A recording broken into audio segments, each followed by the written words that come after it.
बिहार में जो आंदोलन हुआ, आप खुद वहाँ पहुँचे थे, गए थे, जो 3 महीने आंदोलन चला, लगा कि 12 मई को जब बुद्ध पूर्णिमा होगी देश भर से लोग आएंगे, एक बड़ा आंदोलन होगा, लेकिन वहाँ पे चीज़ें जिस तरीके से सोचा गया था नहीं हुई।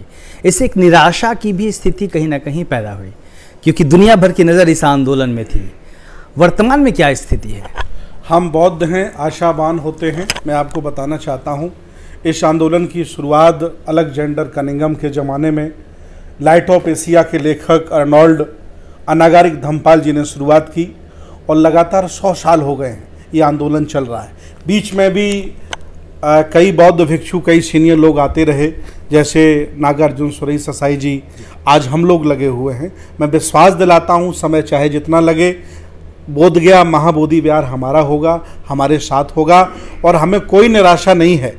छोटे पूरी रुकावटें जीवन में आती हैं, आंदोलन में भी आई, उनको सबको इग्नोर हम करते हुए एक समन्वय समिति की बहुत जल्दी घोषणा होगी और इस आंदोलन को वर्ल्ड वाइड किया जाएगा। जी भंते जी, एक चीज़ और भी देखने में आई, जो आंदोलन शुरू हुआ वहाँ पे आखिरी वक्त में 12 तारीख के ठीक पहले तमाम भंते लोग जो अगुवाई कर रहे थे उनके बीच में भी कुछ कॉन्फ्लिक्ट उभर के सामने आए, अलग अलग आरोप लगे। इससे आंदोलन को कितना धक्का लगा और ये क्यों हुआ? ये सब षड्यंत्र का पार्ट है। भंते लोगों में कोई दुराई नहीं है, किसी तरह का कोई अलगाव नहीं है, सभी हम लोग साथ हैं।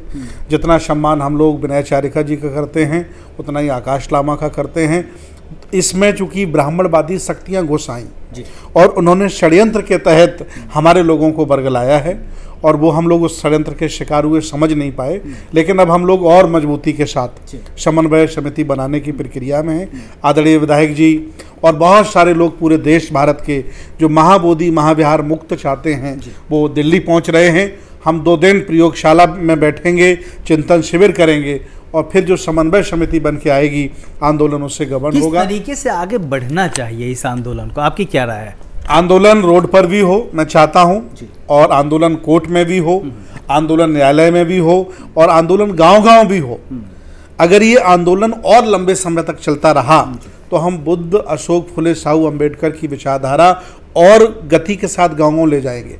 अगर जल्दी आंदोलन खत्म ये मनुवादी कर देते हैं तो बुद्ध का प्रचार रुक जाएगा और जितना ये डिले करेंगे उतना ही हमारा प्रचार और तेज होता जाएगा। मेरा मानना ये है कि अगर महाबोधि महाविहार बौद्धों को दिया जाता तो हम लोग महाबोधि महाविहार विश्वविद्यालय डेवलप करेंगे और बहुत बड़ा हॉस्पिटल्स चलाएंगे और जितनी भी जनता के लिए सुख सुविधाएं चाहिए, जैसे तमाम सिखों ने की, जैनों ने की, तमाम मुसलमानों ने की, तमाम हिंदू संगठनों ने की या उनके मठों ने की हैं, ऐसी हम लोग करने काम करेंगे। उसके दान का सदुपयोग होगा और जब जनमानस में तथागत भगवान बुद्ध के विचार, उनके संदेश जाएंगे, तभी हमारा भारत सोने की चिड़िया बनेगा और बौद्धमय बनेगा। ये हमारा प्रयास है।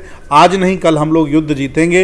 ये बहुत बड़ा युद्ध है, मान सम्मान का युद्ध है, पूरी दुनिया देख रही है और अगर हम लोगों ने कायरता दिखाई, मेहनत न की तो पूरी दुनिया की नज़रों में भारत सम्मान नहीं पा सकता है। जी।